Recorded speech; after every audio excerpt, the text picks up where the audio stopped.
queridos, quero convidá-los a abrir novamente a Bíblia. Quero que você mantenha a sua Bíblia aberta, por favor. Primeiro aos Coríntios, capítulo 11.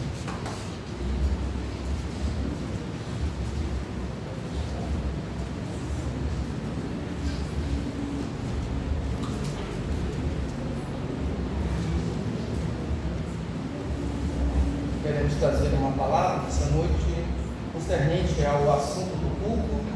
Hoje é o nosso culto de Santa Ceia e queremos trazer essa palavra baseada no texto de 1 Coríntios, capítulo número 11, a partir do versículo 17. Amém?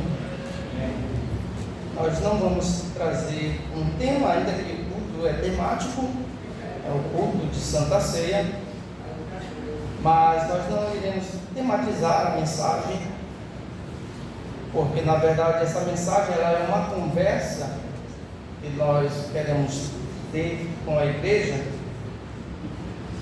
Todos nós sabemos que essa carta ela é do apóstolo Paulo. O apóstolo Paulo ele fundou a igreja de Corinto, e aquela igreja ela estava inserida no meio de uma sociedade diversa, uma sociedade diversa. Tinha vários povos ali em Corinto. Corinto dava mais ou menos 4 para cavalo. Dizemos que nós somos hoje 100.000 habitantes, não sei se mais, se menos. Mas Corinto ele era uma cidade de 400.000 habitantes. Ali tinham romanos, italianos, judeus. E em meio àquela sociedade, Paulo ele implanta a igreja de Corinto. Corinto estava situado em Istmo, é isso mesmo a palavra, Istmo. O que é isso? É uma pequena porção de terra. Era muito estreito. E essa pequena porção de terra, ela ficava bem no meio do mar Egeu e do mar Jônico, ou seja, era uma cidade costeira, muito fácil acesso. Todos os navios mercantes daquela época atracavam ali em Corinto. Era o centro do mundo daquela época. E justamente nesse meio estava a igreja do Senhor.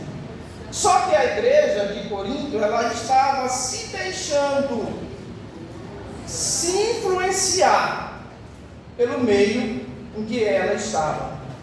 Observe que já no versículo 17, Paulo começa dizendo: nisto, porém, que vou dizer-vos, não vos louvo, porquanto vos ajuntais não para melhor, senão para pior.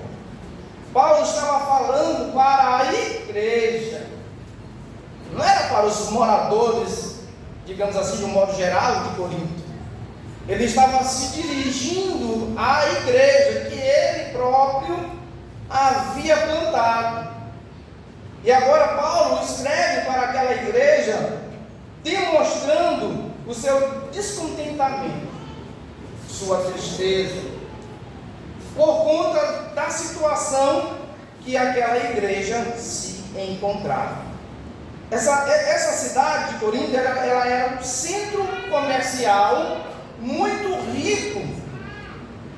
Então era um lugar, digamos, desenvolvido, um lugar que tinha muito poder aquisitivo. Mas não apenas era uma cidade rica, mas também ela era uma cidade imoral. A cidade de Corinto era uma cidade imoral.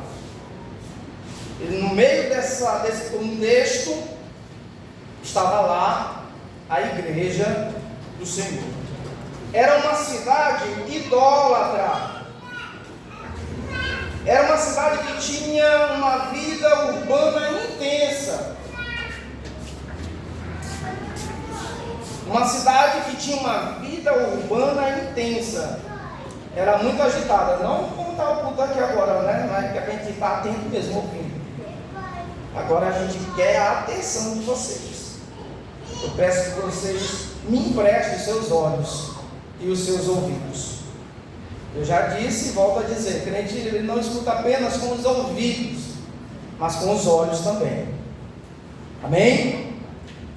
Era uma cidade que estava mergulhada no pecado, e em meio a essa cidade que estava mergulhada no pecado, ali se encontrava a igreja do Senhor Jesus Cristo.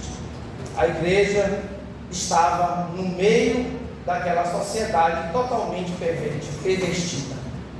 Só que Paulo, ele fala para os coríntios, e quando ele começa a discorrer na sua primeira carta, ele começa a ressaltar a sua insatisfação por conta da situação que a igreja do Senhor estava. E está bem claro no texto. Observe, porque antes de tudo, ouço que quando vos ajuntais na igreja, há entre vós dissensões, e em parte eu creio. Havia dissensões, disputa, desentendimento no seio ou no meio daquela igreja. Está no versículo 18. Porque antes de tudo ouço que quando vos ajuntais na igreja, há entre vós dissensões, e em parte eu creio. Aí no versículo 19 ele diz: e até importa que haja entre vós heresias, desentendimentos, para que os que são sinceros se manifeste entre vós. Então, Paulo estava dizendo que isso não era de todo ruim, porque isso era necessário. Para quê, irmão Adriano? Para que os sinceros, os verdadeiros, os crentes de mesmo se manifestassem. Observe que quando acontece algo desagradável no meio da sociedade ou da igreja, é preciso que os verdadeiros se manifestem entre os irmãos. Louvado seja o nome do Senhor nosso Deus. É preciso que nós possamos identificar, olhar e ver verdadeiramente aqueles que foram transformados pelo poder da palavra de Deus. Nós estamos no mundo, mas nós não podemos viver igual o mundo está, porque nós somos salvos, somos crentes na pessoa bendita do nosso Salvador Jesus Cristo. Quem está entendendo, diga glória a Jesus. Então é preciso que os sinceros, os verdadeiros, se manifestem. Ele começa dizendo: nisto, porém, que vos escrevo, não vos louvo. Quem estava dizendo isso era o próprio Paulo. Paulo estava trazendo uma repreensão. Diferente de antes, aqui ele não elogia, pois a igreja estava se reunindo de forma prejudicial. Aquela reunião não estava trazendo nenhum louvor a Deus. E nós podemos até dizer, sem meio que errar, Deus não estava presente no meio daquela reunião, porque aonde há dissensão, aonde há divisão, Deus não habita. Deus não habita aonde há divisão. Nós precisamos estar unidos. Louvado seja o nome do Senhor nosso Deus. Nós observamos pelo texto que nem toda reunião é uma união. Podemos até estar aqui, reunidos entre quatro paredes, mas podemos não estar unidos. Alguém aqui pode já estar pensando lá na segunda-feira, o que vai fazer amanhã. E esquece do mais importante, que é adorar a Deus hoje, que é adorar a Deus agora. Tem muita gente vivendo assim: amanhã eu adoro, semana que vem eu adoro, no final do ano eu adoro, no ano que vem eu adoro. Deus quer que nós o adoremos hoje, é agora, porque o amanhã não nos pertence. O amanhã não nos pertence. Nem toda reunião religiosa agrada a Deus. Era um culto de ceia igualzinho a esse que nós estamos aqui hoje. Mas aquela reunião não estava agradando a Deus. Paulo é claro, ele diz: eu não vos louvo. Eu não vos louvo. Porque há divisão entre vocês. Há divisão entre vocês. A igreja estava fragmentada, cheia de grupos favoritos. Porque o meu grupo é melhor. Porque o outro grupo é melhor. Irmãos, até existe essa questão de organização dentro da igreja: grupo de crianças, grupo de jovens, grupo de senhoras, grupo de senhores. Mas nós não podemos nos esquecer que nós somos um só corpo. Ninguém é melhor do que ninguém. Nós não estamos aqui por causa dos nossos méritos. Nós estamos aqui por causa do mérito de Cristo. Louvado seja o nome do Senhor. Ele pagou o preço pelo resgate da minha e da tua vida. Foi Ele que pagou o preço pelo resgate da minha e da tua vida. Divisão, ela destrói o propósito da comunhão. Divisão destrói o propósito da comunhão. E o que é comunhão, irmãos? É estar juntos num lugar de ser comunhão? Não. Tem gente que mora debaixo do mesmo teto e não tem comunhão. A igreja primitiva, ele começa a dizer lá em Atos que eles tinham tudo em comum. Ninguém tinha nada propriamente seu, mas tudo era de todos. Comunhão é isso. Divisão destrói o propósito da comunhão. Versículo 19. E até é importante que haja entre vós heresias, para que os que são sinceros se manifestem entre vós. A heresia aqui, irmãos, indica divisões que acabam revelando quem é ou quem não é fiel a Deus. Porque quem é fiel a Deus, ele é obediente, ele é submisso, ele é temente, ele obedece os princípios estabelecidos por Deus, ele vive dioturnamente meditando na palavra de Deus. Isso é comunhão, irmão. Nós precisamos desenvolver a nossa comunhão com Ele.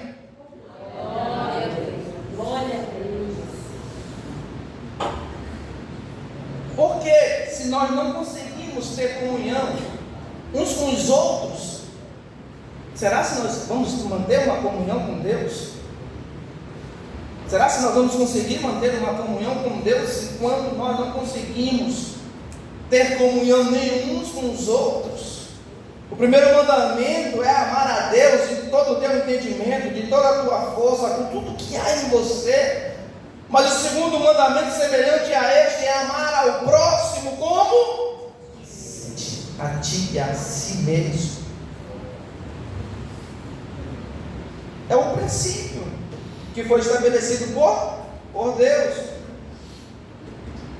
De sorte que quando vos ajuntais num lugar, não é para comer a ceia do Senhor. Eles até praticavam a ceia, eles até celebravam a ceia. E essa ceia aqui não é propriamente a forma como é celebrada aqui a nossa ceia. Por quê? Nós estamos aqui para celebrar a ceia, mas lá era uma festa. Eles todos traziam os seus banquetes de casa. E aqueles que tinham maior condição, quando chegavam com os seus banquetes, sabe o que eles faziam? Eles comiam logo. Por essa razão, Paulo diz: por que não esperais uns pelos outros? Uns comem e os outros sentem necessidades. Por que eles comiam antes do rival? Sabe por quê? Porque eles não queriam dividir o que eles tinham com quem não tinha. Era essa a comunhão da igreja de Corinto. Era assim que estava vivendo a igreja de Corinto. Que comunhão é essa? Quando eu não estou nem aí para o meu próximo. Quando eu não me importo se o meu próximo tem ou não tem o que comer. Que comunhão é essa? É por isso que Paulo diz: de sorte que quando vos ajuntais, versículo 20, num lugar, não é para comer a ceia do Senhor. Era para se esbanjar. Quem tinha para mostrar que tinha. E quem não tinha, ó.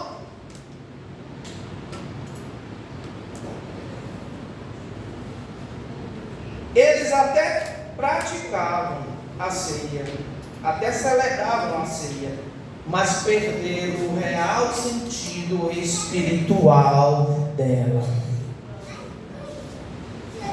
Essa mesa aqui, ela tem um sentido espiritual. Não é apenas algo de rotina. Todo mês é a ceia. Não, irmão, é espiritual. Quantos participam da ceia como uma mera formalidade? Olha o que ele diz: porque comendo cada um, toma antecipadamente a sua própria ceia, e assim um tem fome e o outro embriaga-se.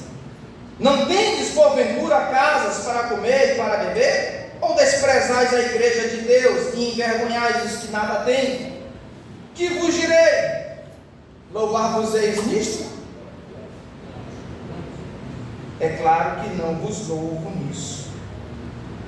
Um tem fome e o outro se embriaga. A ceia estava sendo tratada como um jantar comum e egoísta. A ceia não é para satisfazer o corpo. A ceia não é para satisfazer o corpo, mas para edificar o espírito. Você faz parte dessa ceia para edificar o teu espírito. Quando nós estamos à roda da mesa do Senhor, comendo pão, tomando vinho, nós estamos nos identificando com Ele. Nós estamos dizendo para todos que estão nos vendo: nós estamos unidos com Cristo, nós somos um em Cristo. Nós não estamos aqui apenas para saciar o nosso corpo físico. Não é apenas um alimento físico, mas um alimento espiritual. Quem está entendendo, diga agora, Jesus. Não tendes porventura casa para comer e para beber? Ou desprezais a igreja de Deus e envergonhais os que nada têm? Que vos direi? Louvar-vos-eis nisto não vos louvo. Aí ele diz no versículo 23: porque eu recebi do Senhor o que também vos ensinei, que o Senhor Jesus, na noite em que foi traído, tomou o pão e, tendo dado graças, o partiu e disse: tomai e comei, isto é o meu corpo, que é partido por vós, fazei isto em memória de mim. Paulo está dizendo que isso aqui não é apenas uma mera formalidade. Ele está mostrando que ele recebeu do próprio Cristo. E assim como ele recebeu de Cristo, ele estava ensinando a igreja de Corinto. A ceia não é uma tradição humana, como eu já disse. Muitos pensam que é só uma tradição, uma mera formalidade, um simples ritualismo. Não, irmão. A ceia do Senhor, ela é espiritual. O corpo de Cristo foi partido por nós. O corpo de Cristo foi partido por mim e por você. A ceia, ela nos traz pelo menos 3 mensagens. Qual é a primeira mensagem que a ceia traz? Que Cristo morreu por nós. O justo morreu pelo injusto. Foi Cristo quem morreu por você e por mim. Mas também a ceia, ela aponta para o futuro. Cristo morreu, Cristo ressuscitou e Cristo voltará outra vez para levar o seu povo. Esta é o verdadeiro sentido da mensagem da Santa Ceia do Senhor. Nós não podemos nos esquecer que Cristo morreu por nós. Cristo morreu no meu lugar. Cristo morreu no teu lugar. Ele ressuscitou, nos garantindo a certeza de que Ele irá voltar para buscar o seu povo. Louvado seja o seu nome para todos sempre. E tendo dado graças, o partiu e disse: tomai e comei, isto é o meu corpo, que é partido por vós. Fazei isto em memória de mim. Eu quero dizer para você nessa noite que nós estamos aqui reunidos em memória dele, por causa do sacrifício dele por mim e por você. Nos deu esse direito, essa oportunidade de nós estarmos reunidos para celebrar a nossa maior vitória. Que vitória é essa, irmã Adriana? Cristo ressuscitou, Ele está vivo e nós estamos reunidos nesta noite para celebrar o seu nome. Louvado seja Ele para todos sempre. Feche os seus olhos, por favor. Quero pedir que vocês fechem os seus olhos, em nome de Jesus. Faça aí a sua oração. A ceia também é um momento de reflexão. É um momento em que nós meditamos, refletimos no que nós fizemos, como nós nos comportamos diante deste memorial tão importante. Muitos, quando chegam no culto de ceia, nem para a igreja sequer vêm. Por quê? Porque se acham indignos, se acham insuficientes, incapazes, imerecedores. E a verdade, nós não somos merecedores, mas nós estamos aqui por causa do mérito dele. É o mérito dele. Às vezes o inimigo fica colocando no ouvido de alguém, dizendo: você não pode cear, você não pode participar desse culto, te acusando, dizendo o que você fez, o que você falou. Mas a ceia é para isso mesmo, é para você refletir, e depois de você ter refletido de tudo que você passou durante essa semana, mas Deus te permitiu chegar até aqui, Deus te trouxe até aqui essa noite. Ele te diz nessa noite que o sangue do Cordeiro é suficiente para você. É por causa dele. Glória a Deus. Oh, aleluia, aleluia, aleluia. É por causa dele que nós chegamos até aqui. É por causa do seu sangue que foi derramado por mim e por você, que nos habilitou a entrarmos na presença dele nessa noite. Se o diabo te acusa, o sangue de Jesus te purifica de todo pecado. O diabo acusou Martinho Lutero, dizendo que ele não era digno, que ele fez isso, fez aquilo outro. E quando o diabo termina, ele perguntou: já terminou? Não tem mais nenhum agravante? Não tem mais nenhum pecado? Não, estão aí todos os teus pecados. E ele diz: agora escreve bem embaixo, bem grande, dizendo: o sangue de Jesus nos purifica de todo pecado. O sangue de Jesus nos purifica de todo pecado. É por causa dele. Oh Senhor, o teu povo está reunido nessa noite para fazer parte da tua mesa. Senhor, se os teus filhos cometeram algum pecado, perdoa-lhes nessa noite, concede-lhes um abraço de perdão. Pai, em nome do teu Filho, nós te pedimos, Senhor, continua conosco, continua nos abençoando, continua nos dando da tua graça, que a cada dia nós possamos ser cada vez melhores, cada vez mais crentes, cada vez mais sinceros diante do Senhor. Pai, em nome de Jesus nós te pedimos, e em nome de Jesus nós te agradecemos. Vamos ouvir mais um hino. Na verdade nós vamos com a ceia agora. Vai ver, vai estar celebrando a ceia. Quero convidar aqui a irmã Dilma para cantar um hino, enquanto os irmãos estejam distribuindo o pão. Não é isso?